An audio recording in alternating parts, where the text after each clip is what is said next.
Yo, this is a story all about how Will Smith's life got turned upside down, and I'd like to take a minute, just sit right there, and I'll tell you how he became the undisputed king of drama. It really didn't work out as well as I No! thought. No! Tell the truth! You tell the truth! I was in Wild Wild West. I was also in After Earth. Tell the truth! I am not the king of drama. I only wish I was the king of drama.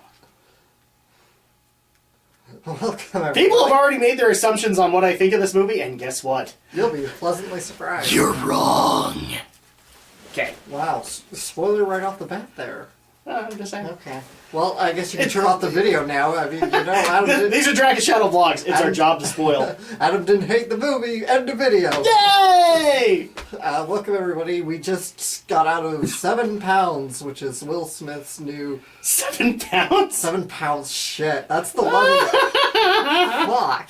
Can you tell that we've been on vacation for the last couple of weeks? Can you tell? Concussion, 7 pounds was an earlier drama movie he did, and that was right after he did The Pursuit of Happiness, which was his first real dive into drama. No, not his first, but his first is probably A Leading Man. Because, he did things like Bagger Vance, and Okay. Bagger Vance he was a supporting character. Okay.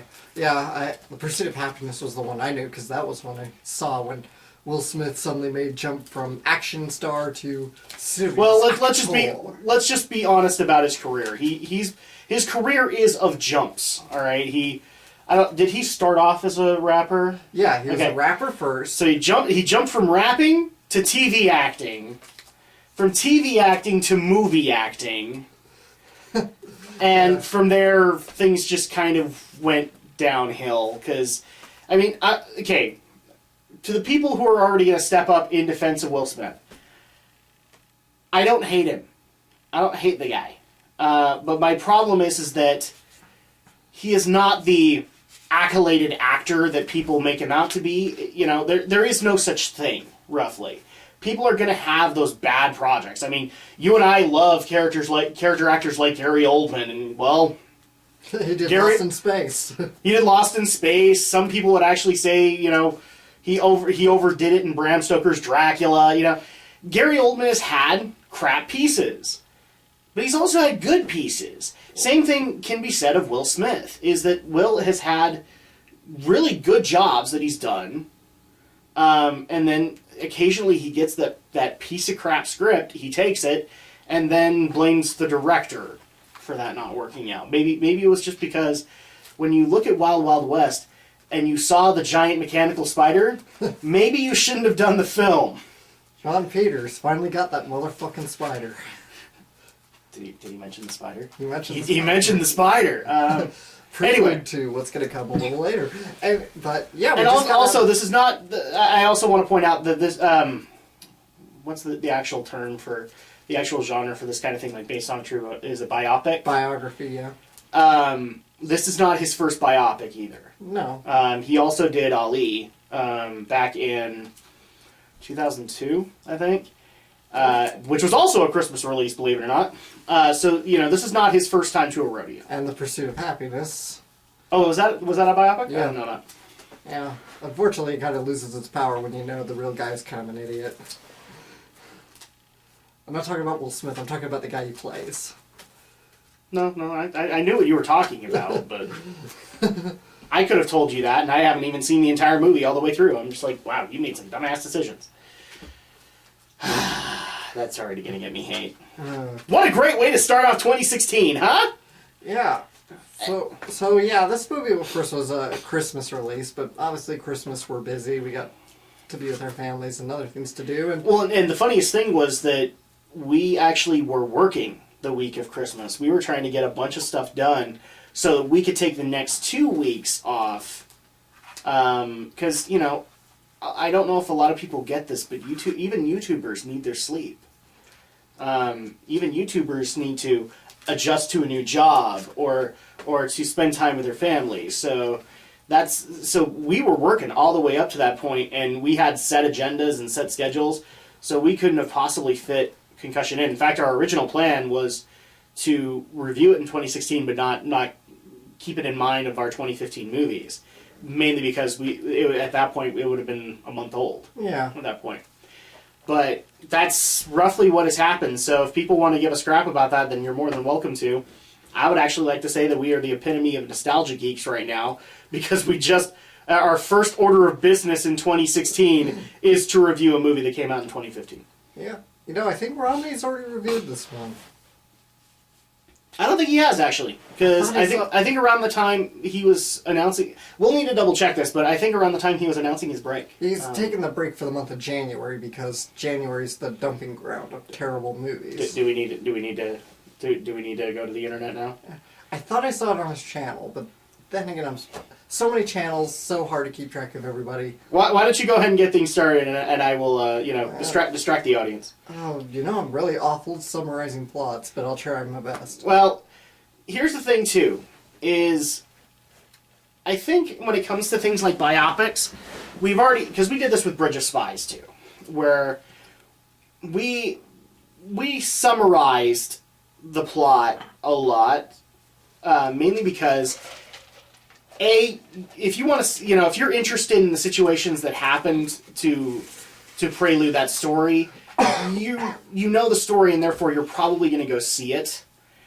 This is kind of the same situation, where it covered a scandal, for lack of a better word. I don't know what they actually called it. You could call it a scandal. A scandal back in 2002, and I think it went all the way to 2005, if I remember correctly. Yeah. Being that I don't follow sports news and... Spoiler alert, people. Yeah, We're not sports geeks! Wow, go figure. Oh, he did see Concussion. I thought so. But, Hi, Romney! Hi, Romney. Given that I don't really follow sports news, I didn't really know anything about this. Frankly, I would have figured this was going to be a much, much older event, like something back in, the 70s or something. I didn't really see many trailers of it, because this movie's not had a lot of advertising momentum behind it. I've seen a few spots here and there, on TV, but not much in the way of advertising for this movie. But then again, one might also say, for the lack of advertising, this thing is Oscar material. Yeah, it's definitely an Oscar movie, which is why it came out the last leg of December. Yeah. Otherwise, so that it could be considered. Mm-hmm. But so that's kind of your viewpoint on the whole scandal when it happened. My viewpoint on it is I caught onto it a little later in its development. I did not see it in 2002, but around 2004, 2005 was when I felt like, I'm an adult and I should keep up with current events now. Now I just regret doing that every day.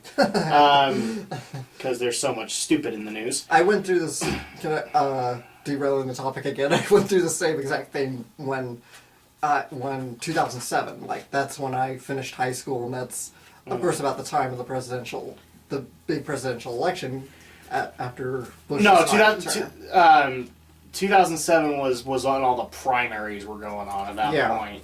Yeah, because obviously that's the end of George W. Bush's term, and we had John McCain, my friend. We had John McCain, my friend. He was our candidate.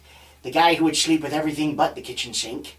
He was our candidate. Wow, we just revealed way too much about our political affiliations. No, we haven't, because you know what? We just like to... It's 2000. It was 2008, and frankly, I think our political affiliations have changed since then. Yeah. In some way or another. So before you guys start sending the whole "we hate everybody," just keep that in mind. Okay. But yeah, I caught this story in its latter end, and I caught it. I don't think the steroid scandal for Major League Baseball was a big thing yet, but there were a lot of comparisons between the two, where we were hearing about certain athletes going in for steroid tests in baseball, and then we were also hearing about this football scandal. And so I remember specifically hearing on, and believe it or not, this was not on Fox News. This was was it MSNBC? It was one of those networks.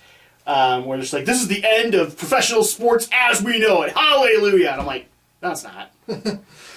This is Major League Baseball, and here's the thing. I'm not the biggest sports fan, but this was Major League Baseball, and this was the National Football League.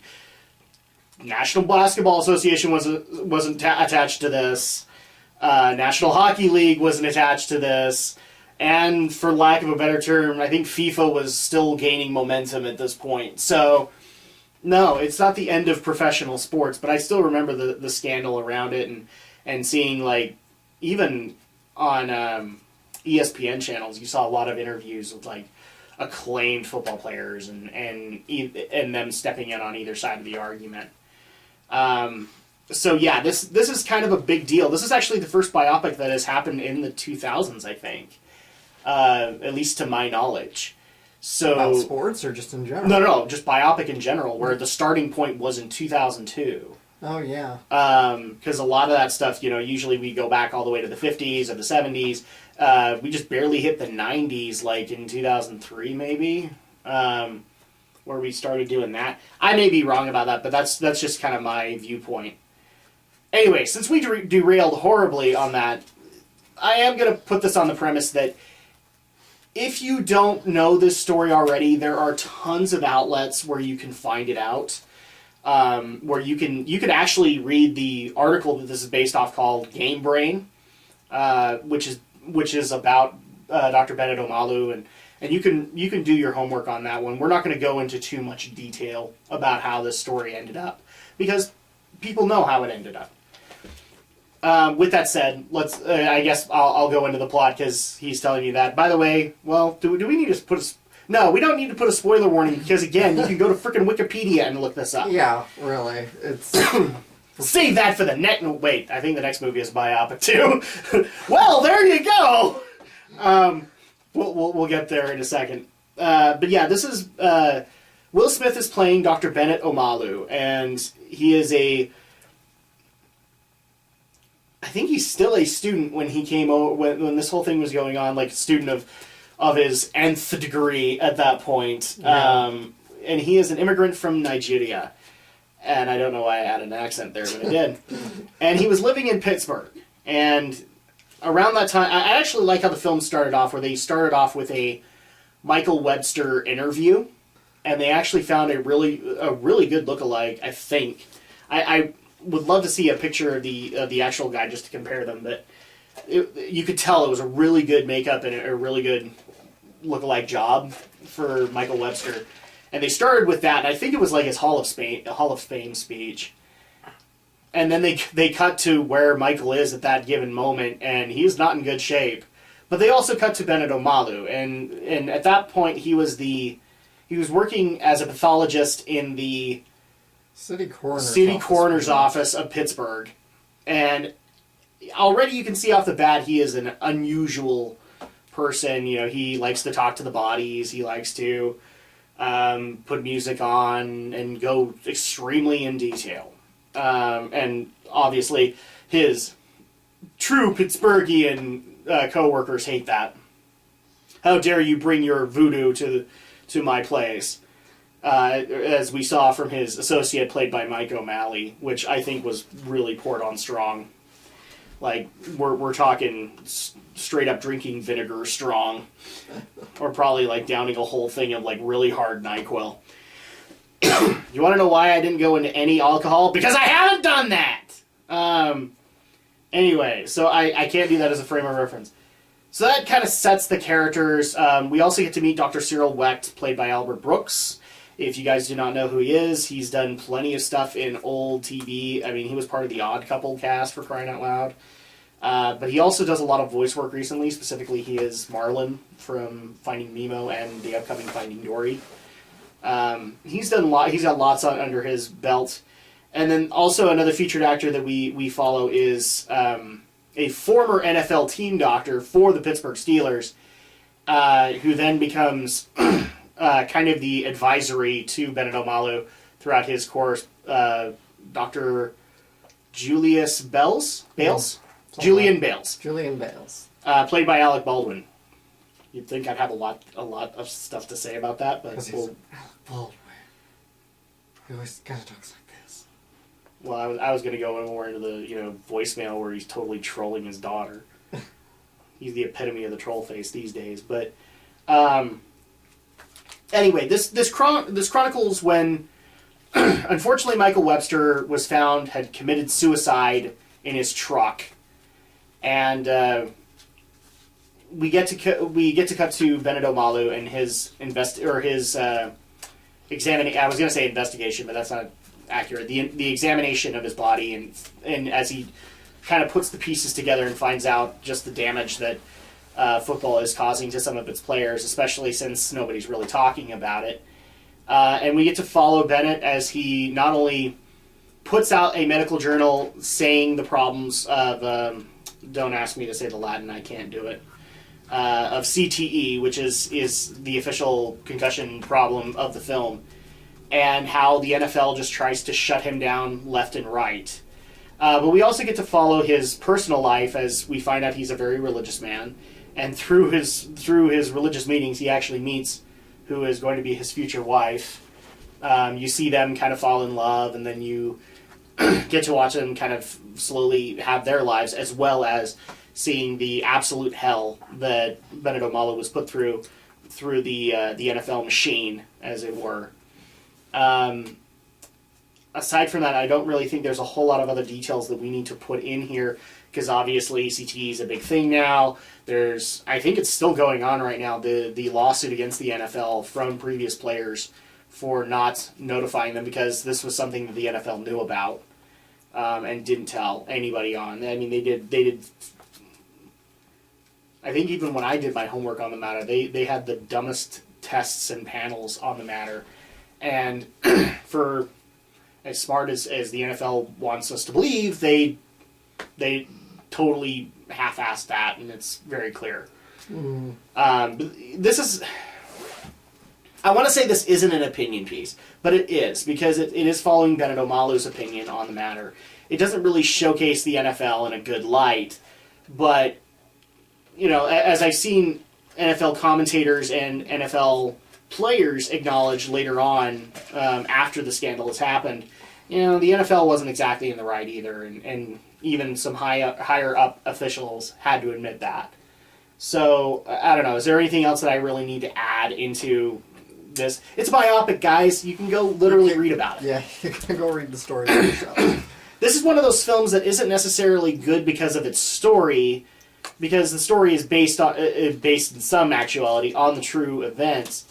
It's these films that, and while it is a drama, this is where character acting gets to come into full swing, and it gets to really personify the profession of acting.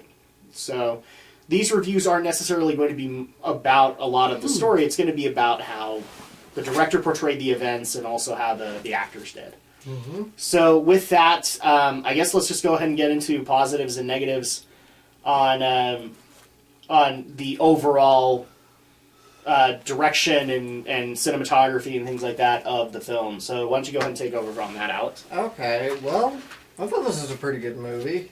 Like I said, didn't really know much about this whole scandal. I truly would have thought this was something that would have been many years ago. You'd think, wouldn't you? Alright, it's hard to believe this is only about, wow, it's been 20 years now since this. Well, I'll tell you one thing that kind of threw me off on the matter was that, I mean, I didn't know a whole lot about football, but I knew that there was cushioning in the helmets. And so I'm like, you're telling me you never knew about this, but you added cushioning in the helmets? You know? That may sound dumb, and I already know of one sports podcaster who's going to call me out and just say you're full of crap. But that's kind of my viewpoint on the matter. It's like, oh, well, then they already knew about this. And no, really, they actually, like, I think since then have had to add lots more padding and a ton of other insurance policies and things like that to insure it. But yeah, and it's a well-acted drama. We have a very strong supporting cast. Will Smith's not bad himself either.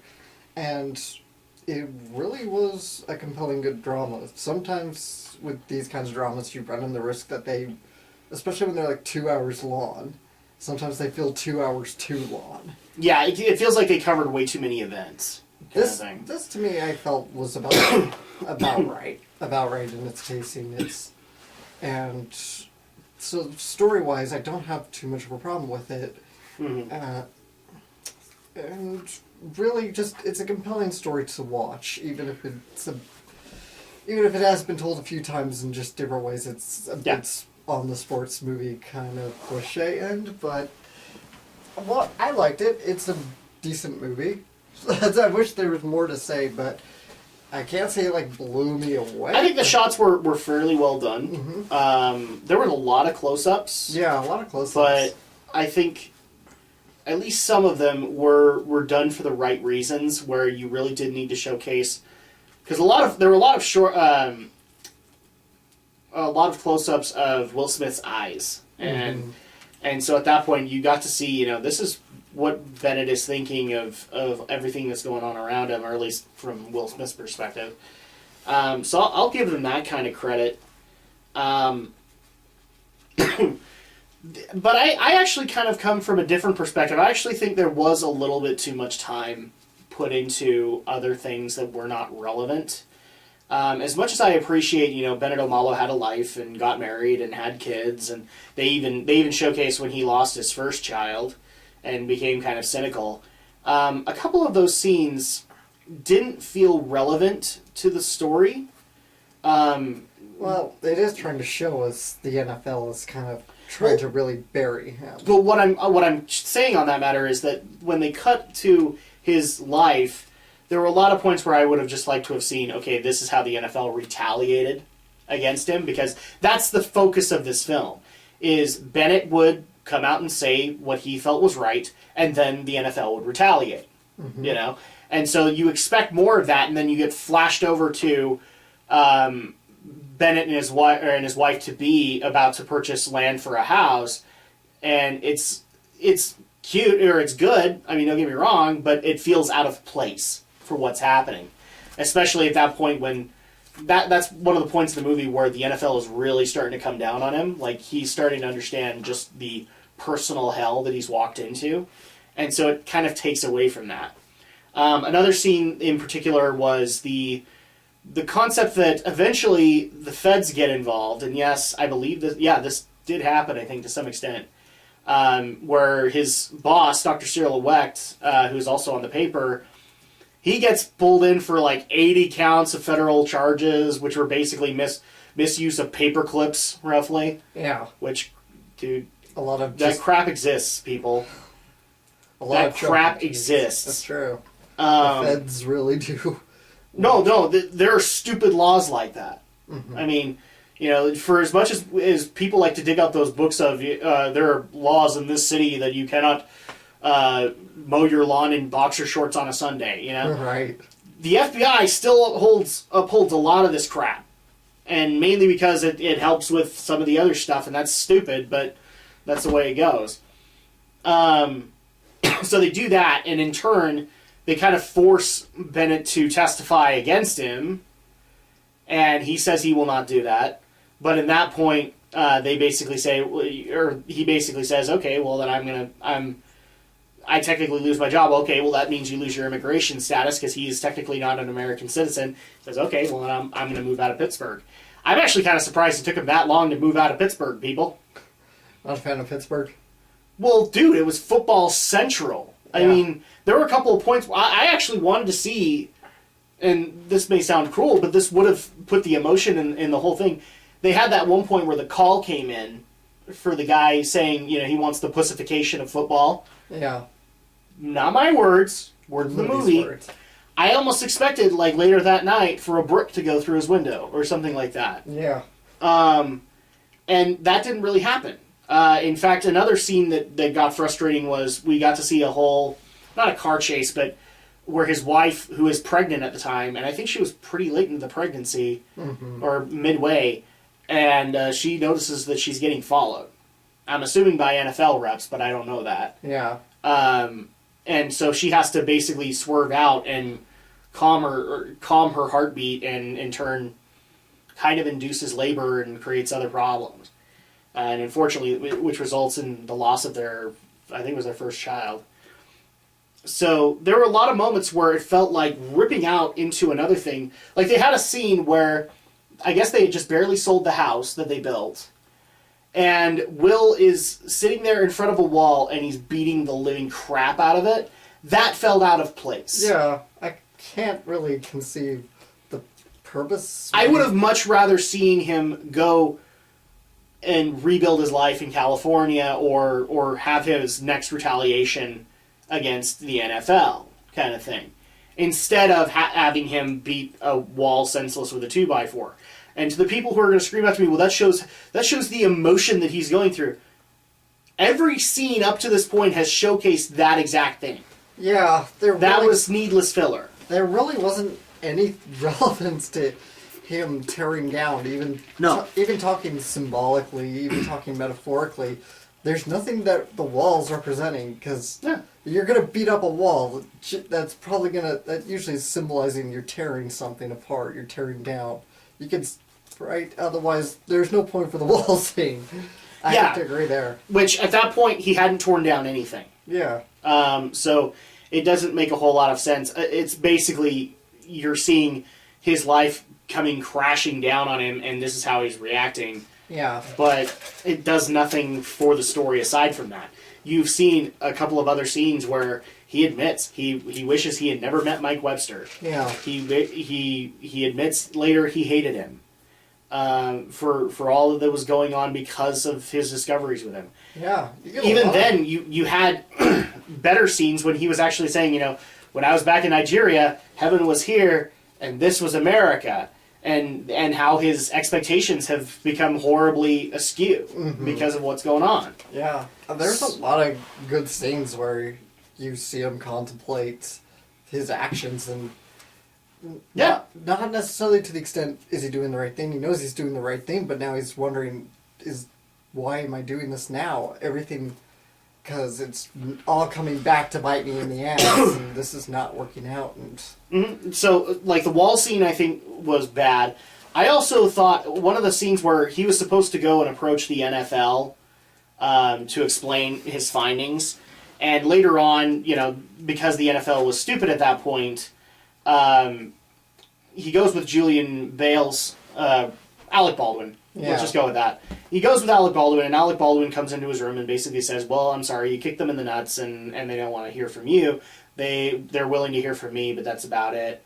And so we have this whole scene where, yes, we get that Omalu is supposed to be upset by that, but up until this point, his argument, which I think stands true with what Omalu was trying to do originally, which was he was not doing this for his own personal gain. He was not doing it. Well, he was to an extent, but the main motive to this was the fact that people were dying, and people were dying horrible deaths, and he wanted it to stop. He felt like he was their speaker, and this scene contrasts everything in the film because it portrays Omalu as a selfish little, lack of a better term, bitch. Yeah. Because he wants to go up and tell off the NFL. Yeah. And that's and to the people who are going to scream at me and say, no, that I think you're being too harsh. The problem is that with the themes of the film, this completely counteracts it and therefore rips the person out of the immersion. Because at that point it's like, wait, up until this point he was doing this for the victims. He wasn't doing this for himself. And this whole scene basically says he was doing it for himself. Yeah. So that's kind of my problem. Overall, this film was good, but it might have been a little bit better if you'd cut out maybe 10, 20 minutes out of it, and you would have been fine. I guess the biggest thing that we can talk about, and I actually want to get into, is the portrayal of the actors. In a biopic, that is key, because you have to be able to impersonate and personify all of the morals and everything that makes that person who they are. Which in turn means that, in some cases, the actors have to go out and meet them and see if they can personify them. And I guess the best place to start from is the main performance of Will Smith as Dr. Bennett Omalu. Mainly because he's all over the place. He's the main selling point. It's a Will Smith movie. Why don't you go ahead and go, and then I'll get into mine, because I got some things to say.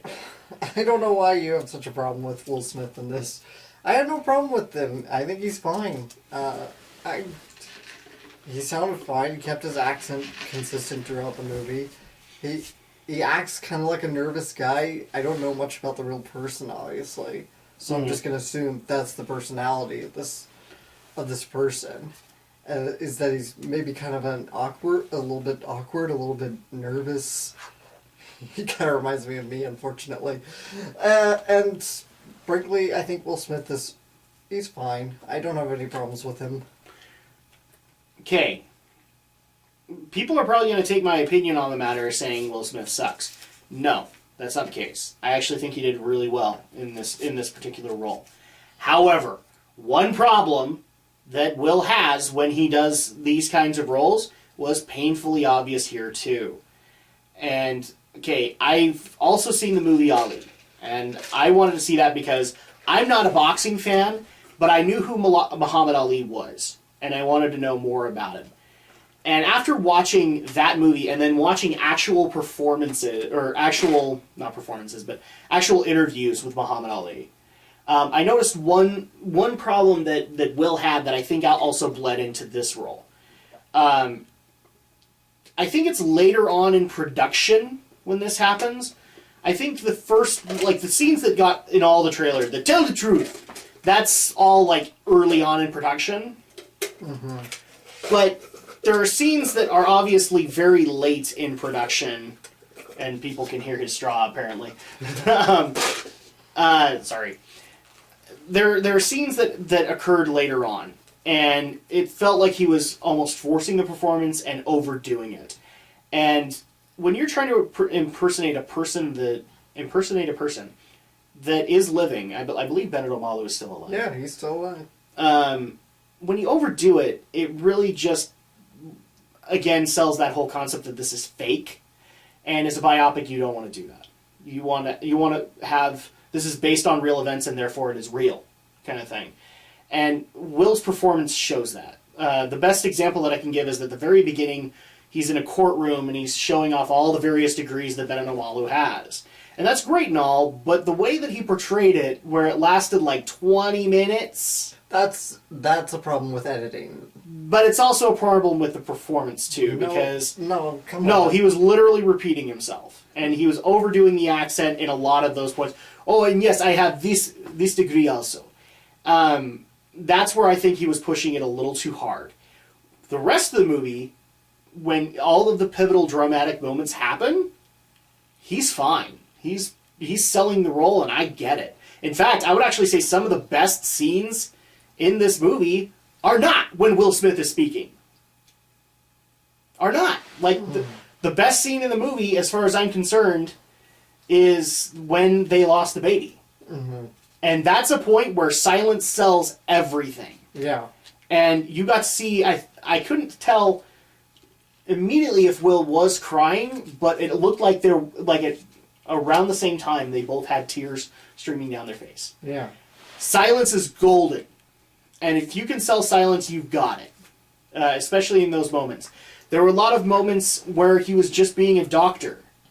Where I got that he was a doctor. That the best example was when he's trying to explain to Alec Baldwin, who the head of the the player association, the guy who was a rheumatologist. Right. He's like, he's a rheumatologist. You work hard for your degree, you go to Harvard and Yale, and this guy went to Guadalajara. And that was a good moment for him. Because that sold, this is a Nigerian's interpretation of sarcasm. Mm-hmm. I love it, And Alec Baldwin even did better to sell that moment. He's like, Mexico? Mexico? Really?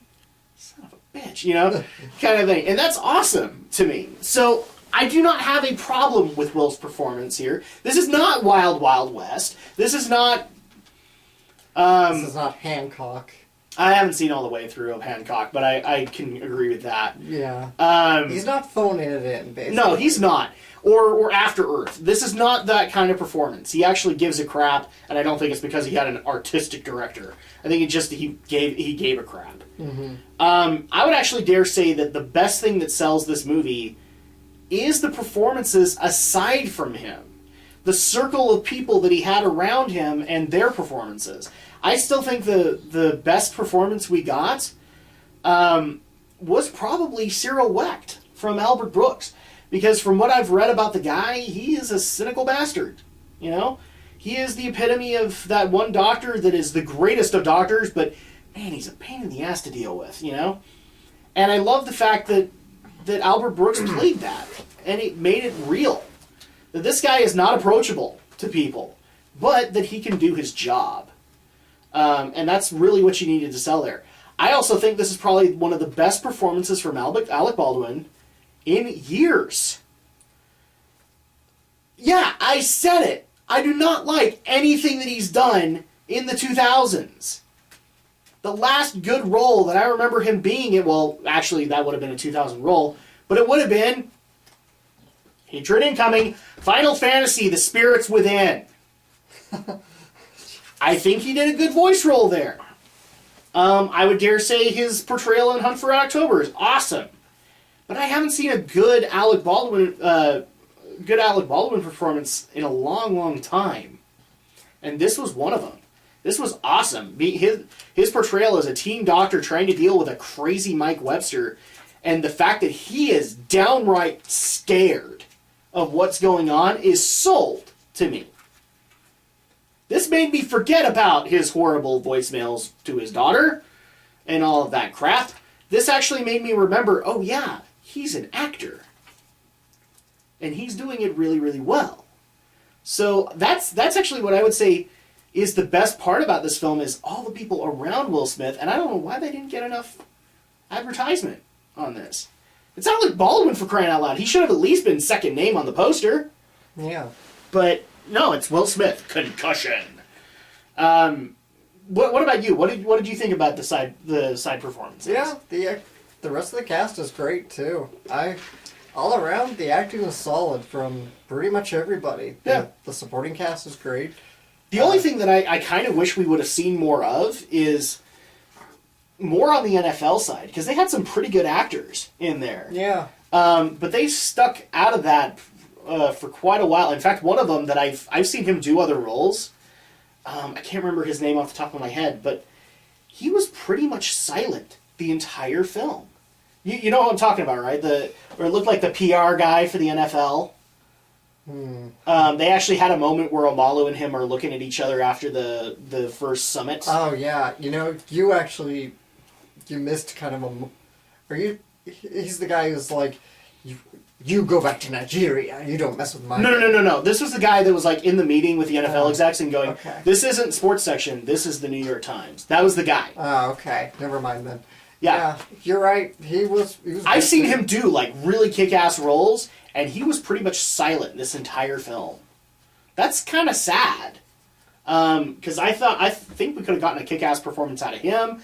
I think Luke Wilson kind of got shafted in the long run because I think he was another headlined actor on there, and he's in the movie for like the last 20-30 minutes, where basically they had to re-edit press conferences to include him, and even better, they had to re-edit C-SPAN footage to have him in there.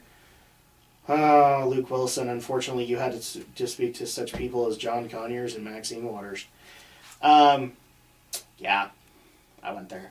But dude, even then it looked bad. Like, the footage looked bad. Because his was brighter than everything else. It was like, ugh.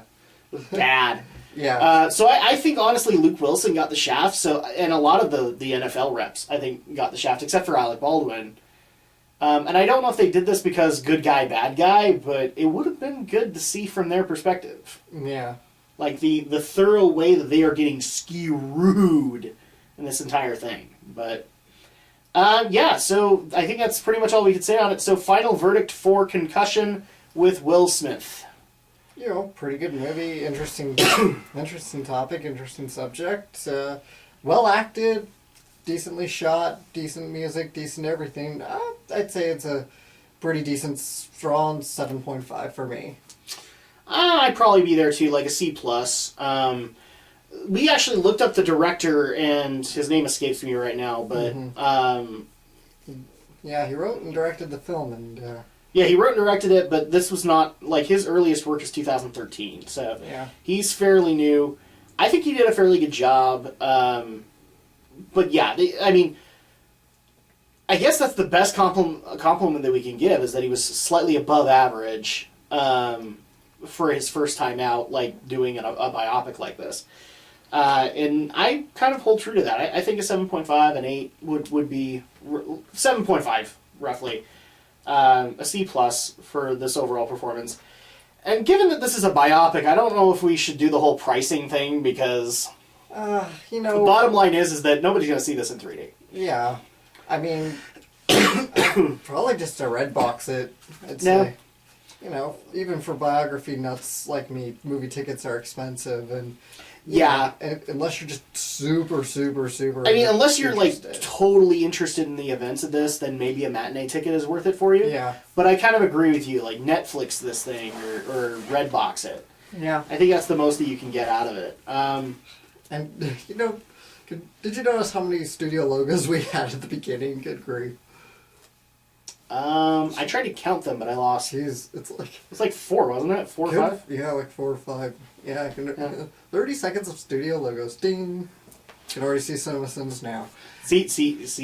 This is part of the 10-20 minutes they could have lost. Yeah. So that's such a. That makes me think this is probably somewhere like in the mid to low budget range where a lot of extra producers come in to pick up the slack, and yeah. I mean, Ridley Scott is an executive producer on this, for Pete's sake. Mm-hmm. So. Yeah.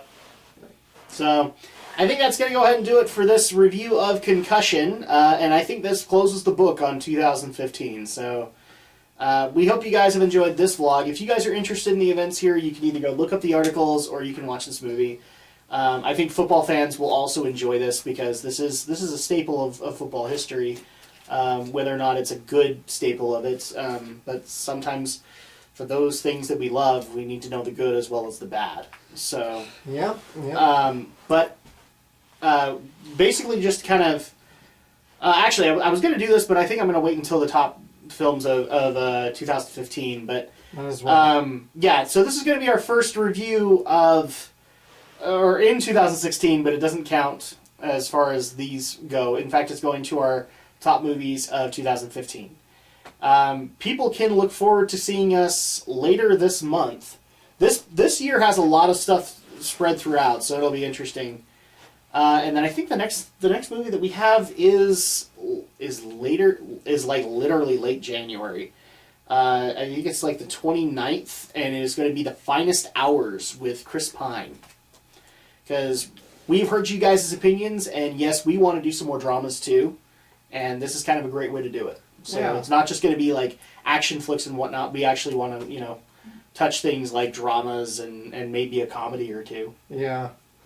I'm not sure comedy's going to be on the list anytime soon. Technically, we do have a comedy on the list. Which one? So, well, eventually we're going to do Zoolander 2, because you and I want to do that. Yeah, that is a comedy. We're going to do Zoolander.